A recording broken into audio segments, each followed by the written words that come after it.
बढ़ाएं अपना कदम सक्सेस की ओर मार्गदर्शन कोचिंग इंस्टीट्यूट के साथ। मार्गदर्शन कोचिंग इंस्टीट्यूट बिहार में एकमात्र कोचिंग संस्थान IIT JEE and medical entrance exam के लिए।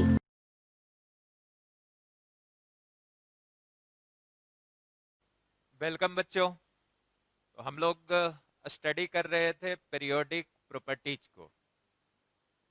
पीरियोडिक टेबल में हम लोगों ने क्लासिफिकेशन देख लिया था, पीरियोडिक प्रॉपर्टीज को प्रोसीड कर रहे थे और पिछले लेक्चर में एटॉमिक एंड आयोनिक रेडियस को हम लोगों ने स्टडी किया था।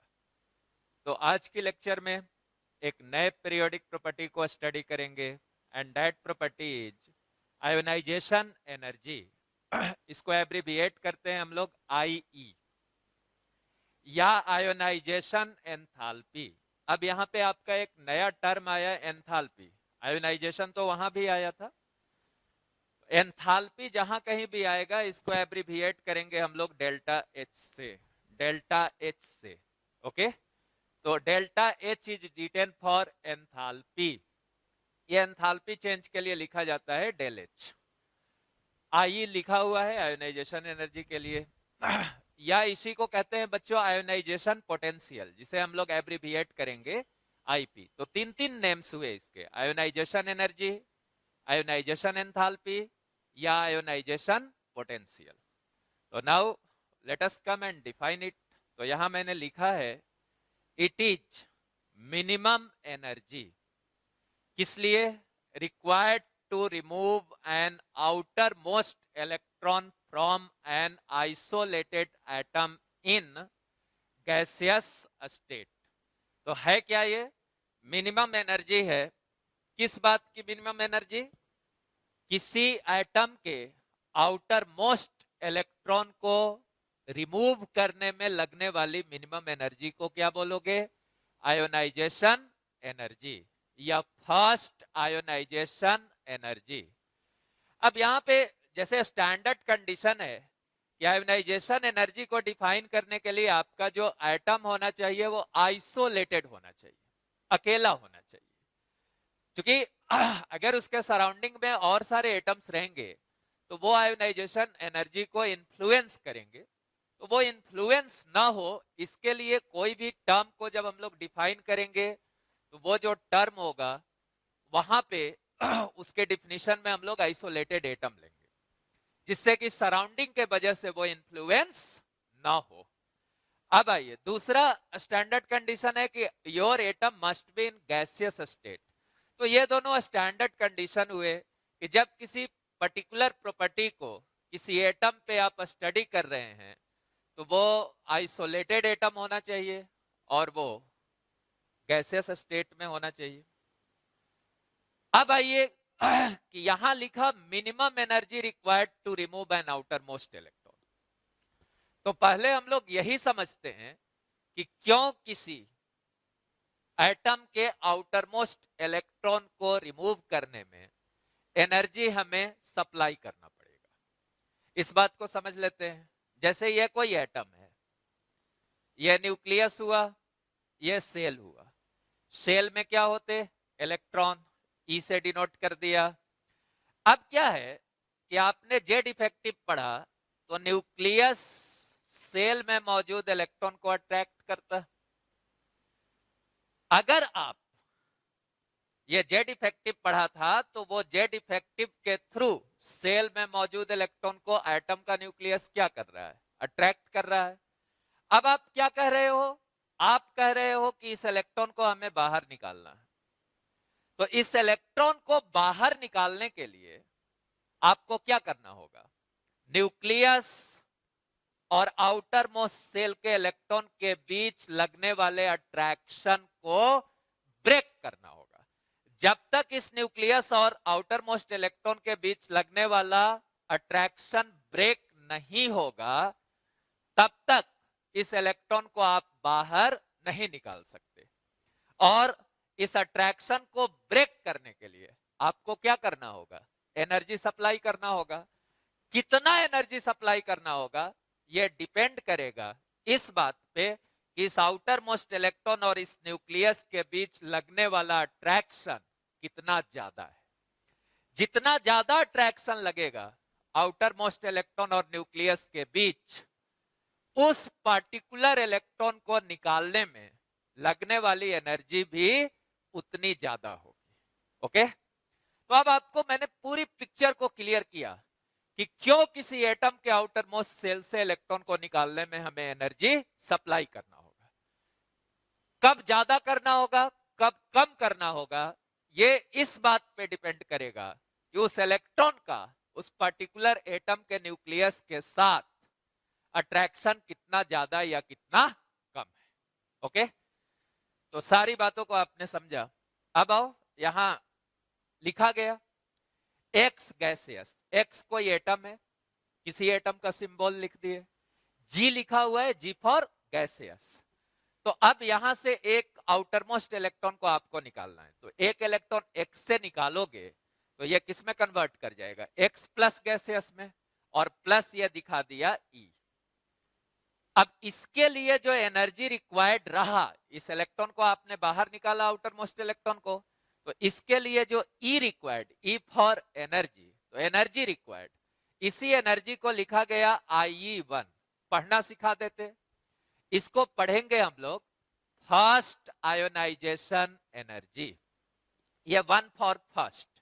अगर सिंपली IE भी लिखा हुआ है तो उसको हम लोग समझते हैं फर्स्ट आयोनाइजेशन एनर्जी। ओके, अब आओ नीचे लिखा और डेल्टा H IE1 मतलब first ionization enthalpy equals to positive लिखा गया। एक और बात यहां पे समझ लो कि जब भी एंथैल्पी चेंज को पॉजिटिव लिखा जाएगा, इसका मतलब बाहर से एनर्जी सप्लाई किया जा रहा है। तो किसी प्रोसेस में अगर आप बाहर से एनर्जी सप्लाई करेंगे तो एंथैल्पी चेंज को लिखा जाएगा पॉजिटिव साइन के साथ। और दूसरी बात कि अगर किसी प्रोसेस में एनर्जी रिलीज हो रहा है तो एनर्जी रिलीज होने पे एंथैल्पी चेंज को लिखा जाएगा नेगेटिव साइन के साथ। ठीक है, तो ये दो बातें आप नहीं भूलेंगे कि अगर किसी प्रोसेस में आपने एनर्जी सप्लाई किया है then enthalpy change will be written with positive sign. जितनी एनर्जी सप्लाई किए हैं उसको पॉजिटिव साइन के साथ लिख देंगे। और अगर किसी प्रोसेस में एनर्जी पॉइंट ऑफ व्यू से आप जानो कि दो तरह के केमिकल प्रोसेस होते हैं, आपने स्कूल केमिस्ट्री में भी इन चीजों को पढ़ा होगा। एक प्रोसेस को कहते हैं एंडोथर्मिक और दूसरे प्रोसेस को कहते हैं एक्सोथर्मिक। मैंने भी बेसिक्स के दौरान बतलाया था। तो एंडोथर्मिक का मतलब ऐसा प्रोसेस, ऐसा केमिकल प्रोसेस जो एनर्जी सप्लाई करने पे होता हो। एंडोथर्मिक, एक्सोथर्मिक का मतलब ऐसा केमिकल प्रोसेस जिसके कंप्लीट होने पे एनर्जी रिलीज होती है।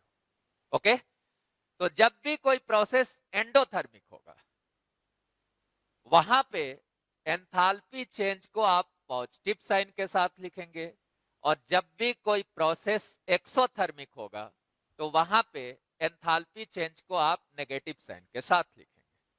तो ये सारी बातें मैंने क्लियर की। अब आइए आईपी भी लिख सकता था, एनर्जी रिक्वायर्ड बराबर आयोनाइजेशन पोटेंशियल। जैसा आयोनाइजेशन एनर्जी के लिए वही आयोनाइजेशन पोटेंशियल के लिए। तो एक्स से यह आइसोलेटेड गैसियस एटम था, एक इलेक्ट्रॉन आपने निकाला था, एक्स प्लस गैसियस बना, और जो एनर्जी आपको चाहिए इसको निकालने के लिए उसी एनर्जी को कहा गया फर्स्ट आयोनाइजेशन एनर्जी या फर्स्ट आयोनाइजेशन एंथैल्पी। अब आइए, जब आप दूसरा इलेक्ट्रॉन एक्स से निकालना चाहते हैं तो एक्स से दूसरा इलेक्ट्रॉन नहीं निकलेगा।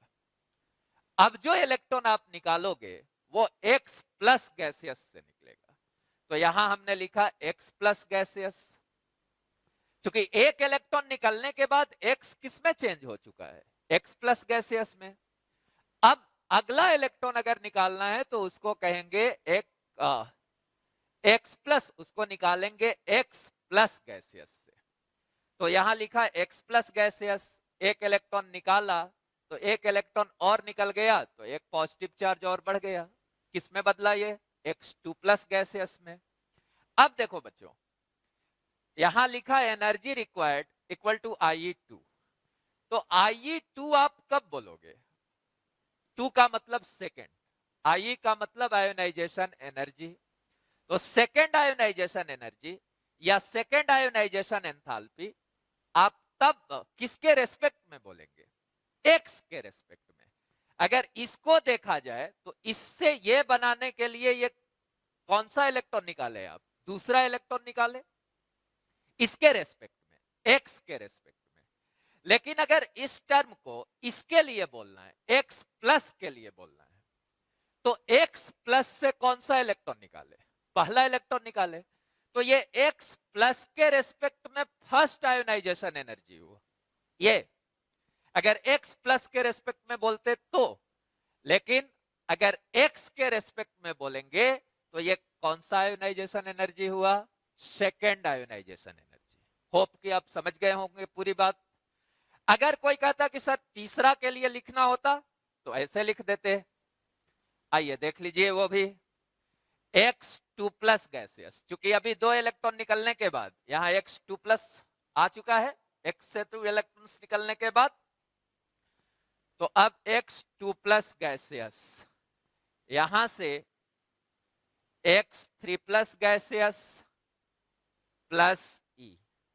अब यहां अगर X के रेस्पेक्ट में देखते तो X के रेस्पेक्ट में इसको क्या कह देते बच्चों?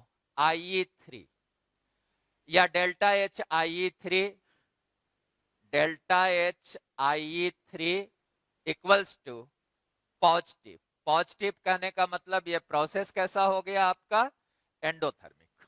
ओके, अब इसी को और अलग अलग तरीके से कैसे पढ़ोगे? अगर X2 प्लस के रेस्पेक्ट में इसको देखोगे तो ये फर्स्ट आयोनाइजेशन एनर्जी होगा।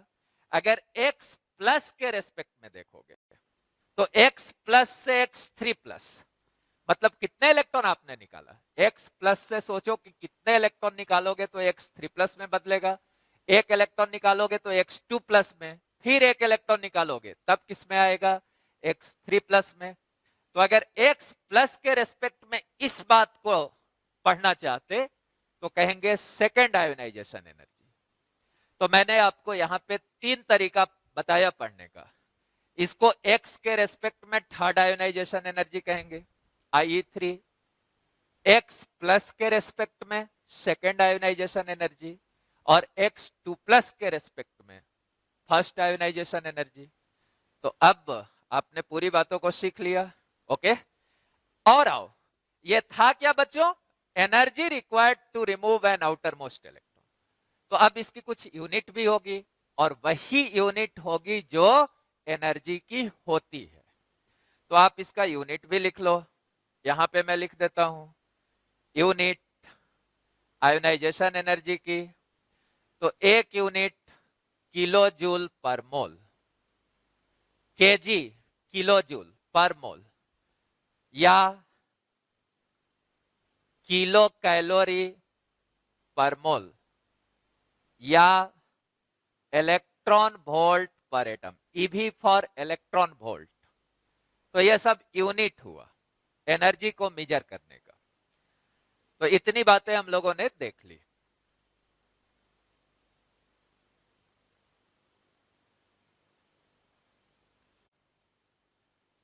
अब मैं यहां लिख रहा हूं, आप भी लिख लो। In general for same element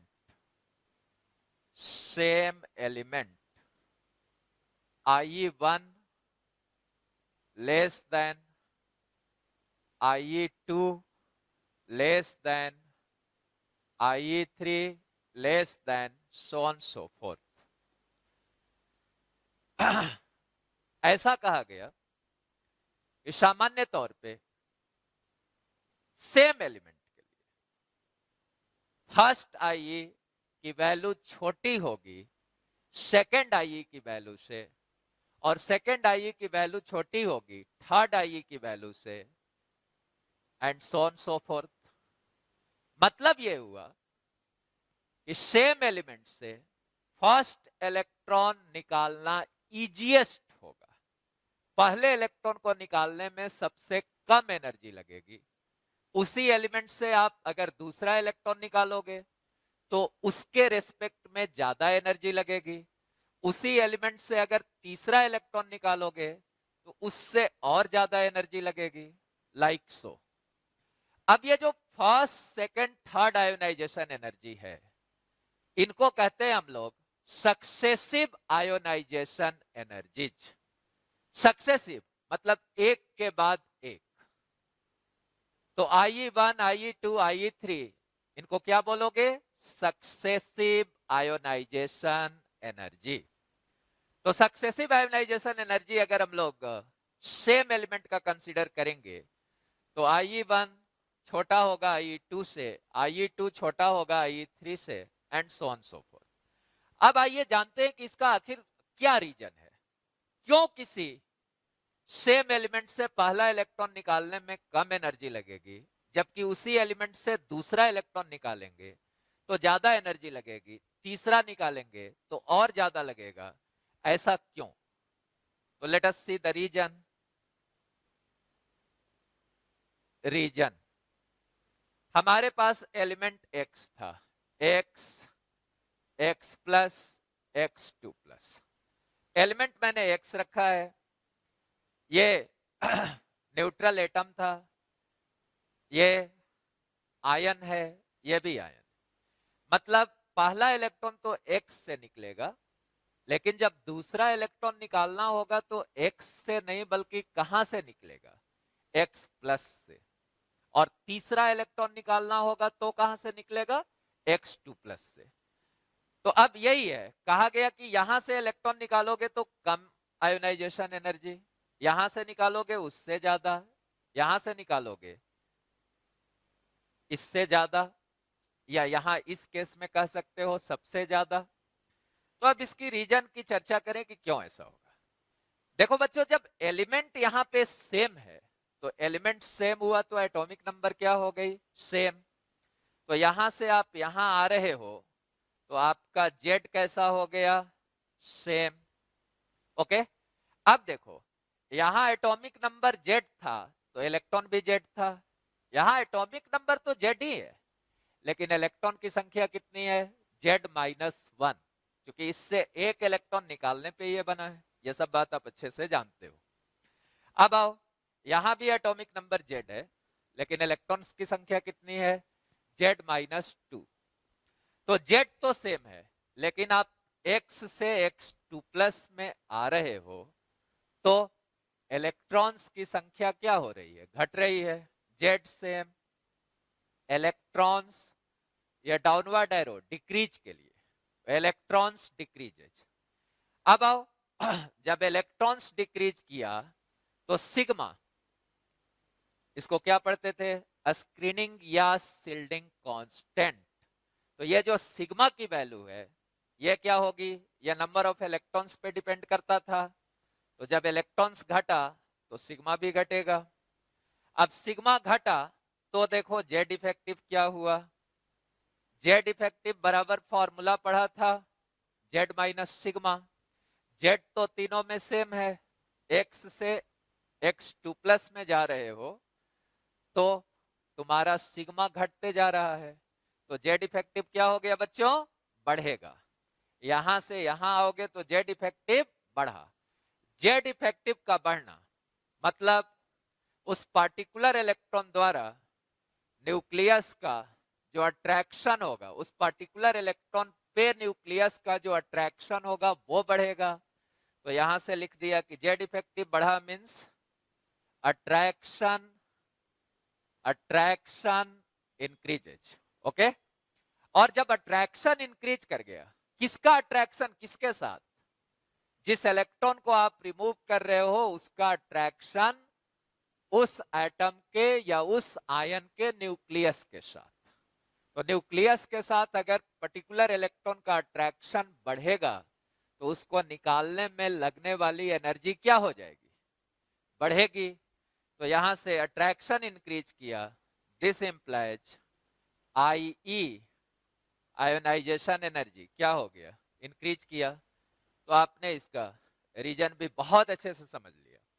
तो आपने सीखा क्या इस पॉइंट तक आते आते? यहां तक में ये सीख लिया कि सेम एलिमेंट से फर्स्ट इलेक्ट्रॉन का रिमूवल होगा, तो उसके लिए आपको कम एनर्जी सप्लाई करना होगा। उसी से अगर सेकंड इलेक्ट्रॉन निकालोगे, उससे ज्यादा एनर्जी सप्लाई करना होगा। अगर थर्ड इलेक्ट्रॉन निकालोगे, और ज्यादा एनर्जी सप्लाई करना होगा, लाइक सो। ओके,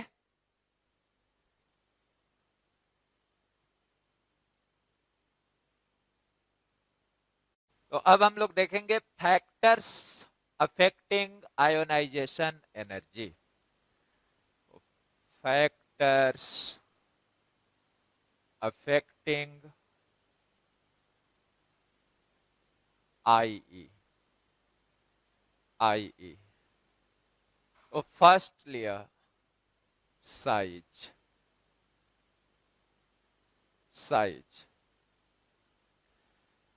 तो देखो जो साइज है वो डिसाइडिंग फैक्टर तब होगा जब एटम्स या एलिमेंट्स सेम ग्रुप के हों।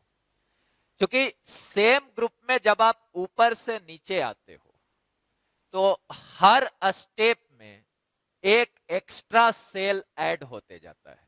यह सब बात एटॉमिक रेडियस में पढ़ चुके हैं हम लोग। जब सेम ग्रुप में ऊपर से नीचे आएंगे तो क्या हुआ बच्चों, हर स्टेप में एक एक्स्ट्रा सेल ऐड होते जा रहा है। और जब एक्स्ट्रा सेल ऐड होते जा रहा, तो जैसे देखो पहले समझ लेते हैं फिर लिख लेंगे। ये है पहले इलेक्ट्रॉन हमको यहां से निकालना था, अब ये एक्स्ट्रा सेल ऐड हो गया तो साइज क्या हो गई, बढ़ गई। फिर एक्स्ट्रा सेल ऐड हो गया और साइज बढ़ गई।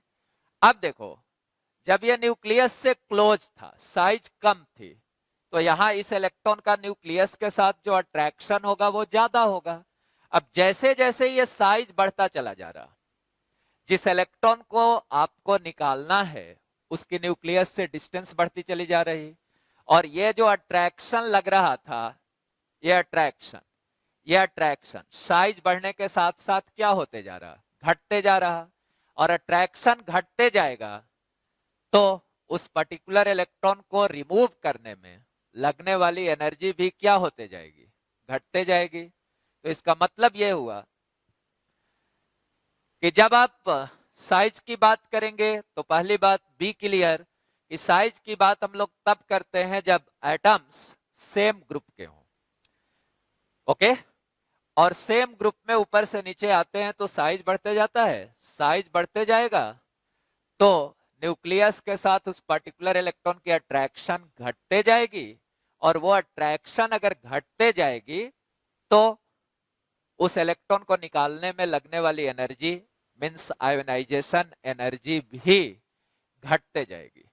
तो लिख दिया एज, ये पहले तो यहां पे ये लिख दो कि ऑन मूविंग फ्रॉम, साइज की चर्चा तभी करेंगे जब हम सेम ग्रुप में टॉप से बॉटम मूव कर रहे हैं, top to bottom, T for top, B for bottom, in a group. ये हो गया। और अब यहां लिख लेते हैं as size increases this implies ionization energy decreases. Okay, एक एग्जांपल भी ले लें।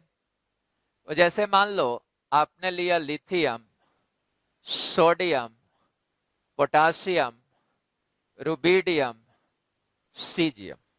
ओके, अब देखो बच्चों ये सभी एलिमेंट ग्रुप 1 के एलिमेंट्स हैं, और ऊपर से नीचे लिथियम से सोडियम, सोडियम से पोटेशियम, रुबिडियम, सीजियम, तो ग्रुप में ऊपर से नीचे आ रहे हो। तो यहां आपका जो डिसाइडिंग फैक्टर होगा, जो डोमिनेंट फैक्टर होगा, वो क्या होगा, साइज।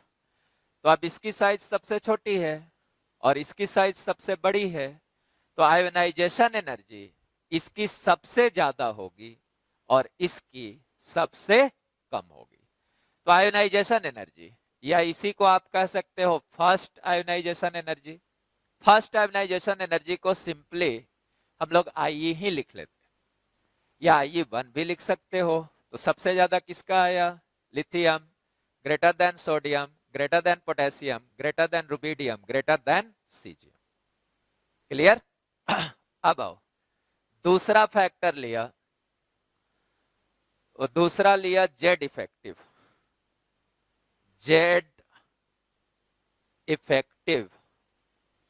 अब जेड इफेक्टिव की चर्चा कब करेंगे?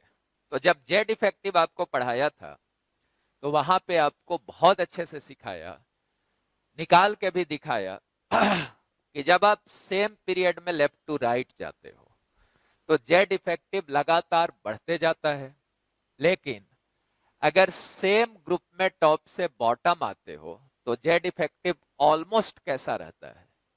कांस्टेंट. तो जेड इफेक्टिव की चर्चा हम लोग तब करेंगे बच्चों जब एलिमेंट या एटम्स सेम पीरियड के हो. तो यहां लिख भी दिया, on moving from left to right L to R in a period. और जब पीरियड में आप लेफ्ट टू राइट मूव करते हो तो आपका जेड इफेक्टिव क्या होते जाता है? बढ़ते जाता है. और जेड इफेक्टिव का बढ़ना मतलब उस पार्टिकुलर इलेक्ट्रॉन का न्यूक्लियस के साथ अट्रैक्शन बढ़ना, और अट्रैक्शन बढ़ना तो उसको निकालने में लगने वाली एनर्जी क्या होना? बढ़ना. तो यहां से जेड इफेक्टिव इंक्रीज किया तो अट्रैक्शन बढ़ेगा, और अट्रैक्शन बढ़ेगा तो आयोनाइजेशन एनर्जी भी क्या होगी? बढ़ेगी. Upward arrow for increase. Okay, तो लेफ्ट से राइट पीरियड में जाएंगे तो जेड इफेक्टिव बढ़ेगा, इसके वजह से आयोनाइजेशन एनर्जी बढ़ेगी. टॉप टू बॉटम ग्रुप में आएंगे, साइज बढ़ेगा, साइज बढ़ने से अट्रैक्शन घटेगा, अट्रैक्शन घटने से आयोनाइजेशन एनर्जी घटेगी.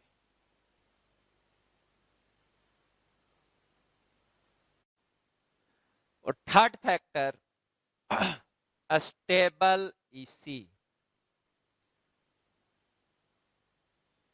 स्टेबल इलेक्ट्रॉनिक कॉन्फ़िगरेशन, यह भी एक फैक्टर होगा. तो आइए यहां लिखें, हाफ फिल्ड,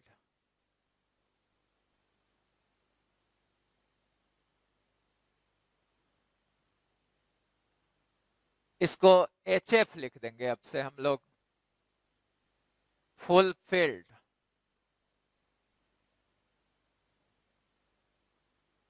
FF लिख देंगे, फुल फिल्ड. और नोबल गैस,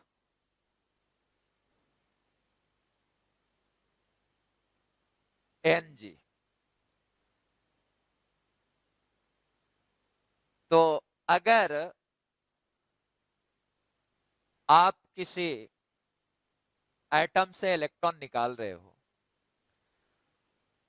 और उस एटम का जो ईसी है वो या तो हाफ फिल्ड है या फुल फिल्ड है या noble gas EC. Noble gas कहने का मतलब H2P6, क्योंकि हीलियम के अलावा सभी नोबल गैस के आउटर सेल का ईसी होता था NH2NP6. ओके, तो अब हाफ फिल्ड, फुल फिल्ड और नोबल गैस ईसी है, तो इनफैक्ट हाफ फिल्ड ऑर्बिटल हो जाता था या फुल फिल्ड हो जाता था या नोबल गैस कॉन्फ़िगरेशन हो जाता था, तो उनकी स्टेबिलिटी बहुत हाई होती थी. और अगर स्टेबिलिटी हाई है तो हाईली स्टेबल कॉन्फ़िगरेशन से आप इलेक्ट्रॉन निकालने की कोशिश करोगे तो उसके लिए आपको ज्यादा एनर्जी सप्लाई करना होगा. तो यहां पे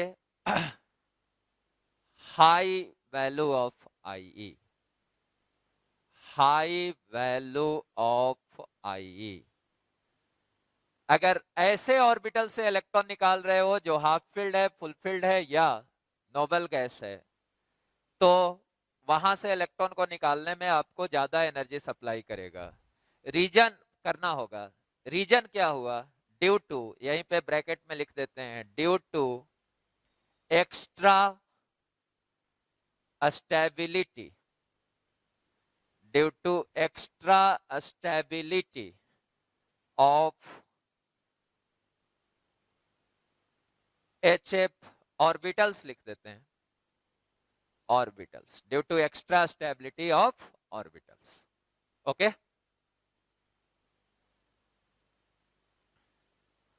फोर्थ फैक्टर हुआ आपका orbital from which electron is to be removed. आपको पता है बच्चों कि अगर बाकी के दूसरे फैक्टर सेम हो तो सेम सेल में सेल नंबर भी सेम हो। आपको मालूम है कि S न्यूक्लियस से क्लोजेस्ट होगा, then P, then D, then F। तो जब S न्यूक्लियस से क्लोजेस्ट होगा अदर फैक्टर सेम रहने, तो S सबसेल में मौजूद इलेक्ट्रॉन का न्यूक्लियस से अट्रैक्शन भी सबसे ज्यादा होगा, और अट्रैक्शन सबसे ज्यादा होगा तो वहां से इलेक्ट्रॉन को रिमूव करने में लगने वाली एनर्जी भी सबसे ज्यादा होगी। तो अगर बाकी के दूसरे फैक्टर सेम हो तो आयोनाइजेशन एनर्जी डिपेंड करेगा ऑर्बिटल्स पे, S greater than P greater than D greater than F। और रीजन समझ गए हम लोग, रीजन ये रहा कि ये क्लोजेस्ट होगा न्यूक्लियस से, सो इसके इलेक्ट्रॉन्स के साथ न्यूक्लियस का जो अट्रैक्शन होगा वो मैक्सिमम होगा, और जब अट्रैक्शन मैक्सिमम है तो यहां से इलेक्ट्रॉन को निकालने में लगने वाली जो एनर्जी होगी वो भी क्या होगी, मैक्सिमम होगी। यह न्यूक्लियस से फारदेस्ट होगा तो यहां से इसमें मौजूद इलेक्ट्रॉन का न्यूक्लियस के साथ अट्रैक्शन कम होगा, और यहां से इलेक्ट्रॉन निकालने में लगने वाली एनर्जी भी सबसे कम होगी। ओके, तो ये अपने फैक्टर्स थे, 4 फैक्टर्स। पहला हमने किसको देखा, साइज। साइज की चर्चा कब करेंगे, इसको बिल्कुल मेंटली सेट कर लीजिए कि साइज हमारा डिसाइडिंग फैक्टर तभी होता है जब एटम्स सेम ग्रुप के हों। दूसरा फैक्टर था अपना जेड इफेक्टिव, तो जेड इफेक्टिव डिसाइडिंग फैक्टर तभी होगा जब एटम्स सेम पीरियड के हों। ठीक है, तो 2 के बारे में एकदम से मेंटली सेट कर लीजिए कि जेड इफेक्टिव की चर्चा हम लोग तब करेंगे जब एटम सेम पीरियड का हो, और साइज की चर्चा तब करेंगे जब एटम्स सेम ग्रुप का हो। 2 और फैक्टर्स थे, उसमें इंपॉर्टेंट है स्टेबल ईसी वाला, कि अगर किसी एलिमेंट की ईसी स्टेबल है, और स्टेबल ईसी बोले तो हाफ फिल्ड है, फुल फिल्ड है या नोबल गैस है, तो ऐसे में उनकी एक्स्ट्रा स्टेबिलिटी के वजह से वहां से इलेक्ट्रॉन को निकालने में कॉम्परेटिवली ज्यादा एनर्जी सप्लाई करना होगा। और लास्ट फैक्टर था कि orbital from which electron is to be removed, जिसको यहां पे बतलाया गया कि अगर अदर फैक्टर सारे सेम हो जाएं तो S क्लोजेस्ट है न्यूक्लियस से, उसमें मौजूद इलेक्ट्रॉन को निकालने में ज्यादा एनर्जी लगेगी, then P, then D, then F। तो इतनी बातें क्लियर। अब आइए, अब जैसे एक जनरल आपने देखा जेड इफेक्टिव की बात पीरियड में लेफ्ट टू राइट मूव करने पे हो रही थी, तो पीरियड में लेफ्ट टू राइट जाने पे जेड इफेक्टिव बढ़ रहा था, और जेड इफेक्टिव बढ़ रहा था तो अट्रैक्शन बढ़ रहा था, और अट्रैक्शन बढ़ रहा था तो क्या हो रहा था, आयोनाइजेशन एनर्जी बढ़ रही थी। तो अब आइए, आप सोचिए कि हर पीरियड आपका शुरू कहां से होता है और लास्ट कहां होता है। तो फर्स्ट पीरियड को छोड़ दीजिए, फर्स्ट पीरियड में तो आपका 2 ही एलिमेंट है, हाइड्रोजन पहला एलिमेंट है और हीलियम दूसरा एलिमेंट है, लास्ट एलिमेंट है। बाकी सेकेंड पीरियड से आपका हर पीरियड स्टार्ट होता है ग्रुप 1 से और एंड होता है ग्रुप 18 पे। ठीक है, हाइड्रोजन को इसलिए नहीं बोले ग्रुप इसका कि ये कंट्रोवर्शियल है इसका पोजीशन पीरियोडिक टेबल में, वैसे उसको भी आप चाहें तो ग्रुप 1 में रख सकते हैं, वो ग्रुप 1 में भी रखा रहता है, ग्रुप 17 में भी रख सकते हैं। तो आपने क्या देखा, किसी भी पीरियड की स्टार्ट कहां से होती है, अल्कली मेटल से। जैसे सेकेंड पीरियड तो ग्रुप 1 से शुरू हुआ, पहला एलिमेंट हुआ सेकंड पीरियड का लिथियम, और लास्ट कहाँ किया बच्चों, नियॉन पे, तो लास्ट एलिमेंट हुआ नियॉन। तो स्टार्ट हो रही है अल्कली मेटल से और लास्ट कर रही है नोबल गैस पे। अगर थर्ड पीरियड की बात करोगे तो अब ये सब आपसे स्वतः स्फुर्त होना चाहिए, ऑटो प्रोसेस में ये होना चाहिए। थर्ड पीरियड सुनते ही आपको आना चाहिए कि थर्ड पीरियड का फर्स्ट एलिमेंट सोडियम था और लास्ट एलिमेंट कौन सा था बच्चों, आर्गन था। तो यहां भी जो सोडियम है वो अल्कली मेटल है और जो आर्गन है वो क्या है, नोबल गैस है। तो आपने देखा कि हर पीरियड की स्टार्ट कहां से होती है, अल्कली मेटल से, और एंड कहां होता है, नोबल गैस पे। तो आपको एक बात समझ में आया कि किसी भी पीरियड में अल्कली मेटल्स की आयोनाइजेशन एनर्जी सबसे कम होगी और नोबल गैस की आयोनाइजेशन एनर्जी सबसे ज्यादा होगी। तो इस कंक्लूजन को लिख लीजिए, अब स्टार लगा के अपना लिख लीजिएगा। In any period, in any period comma alkali metal has the lowest value of IE, and IE बोले तो फर्स्ट IE ही हमारा मतलब हुआ, and noble gas has the highest value of IE। तो एक बड़ा कंक्लूजन आ गया कि हर पीरियड में अल्कली मेटल की IE वैल्यू सबसे कम होगी और नोबल गैस की जो IE वैल्यू होगी वो सबसे ज्यादा होगी। अब आइए हम लोग ये जानना चाहते हैं कि पूरे पीरियोडिक टेबल में कौन सी एलिमेंट की आयोनाइजेशन एनर्जी सबसे कम होगी और कौन सी एलिमेंट की आयोनाइजेशन एनर्जी सबसे ज्यादा होगी। तो अब जितने भी एलिमेंट्स थे बच्चों उनको कितने पीरियड्स में क्लासिफाई किया गया था, 7 पीरियड्स में, ठीक है। और हर पीरियड की शुरुआत कहां से हो रही है, अल्कली मेटल से, और हर पीरियड में सबसे कम IE किसका है, अल्कली मेटल का। तो इतना तो पता हो गया कि जब हर पीरियड में सबसे कम IE अल्कली मेटल का ही है तो पूरे पीरियोडिक टेबल में भी, क्योंकि पीरियोडिक टेबल के सारे एलिमेंट्स को 7 पीरियड में क्लासिफाई किया गया और हर पीरियड में सबसे कम IE वाला जो एलिमेंट है वो अल्कली मेटल है। तो इसका मतलब ये हुआ कि पूरे पीरियोडिक टेबल में भी लोवेस्ट IE किसका होगा, अल्कली मेटल का ही होगा।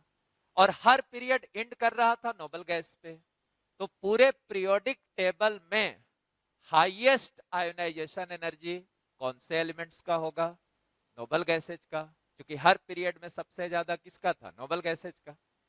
हमें बस ये खोजना है कि अब लोवेस्ट ये तो पता चल गया कि पूरे पीरियोडिक टेबल में भी लोवेस्ट अल्कली मेटल्स का ही होगा और पूरे पीरियोडिक टेबल में हाईएस्ट नोबल गैस का।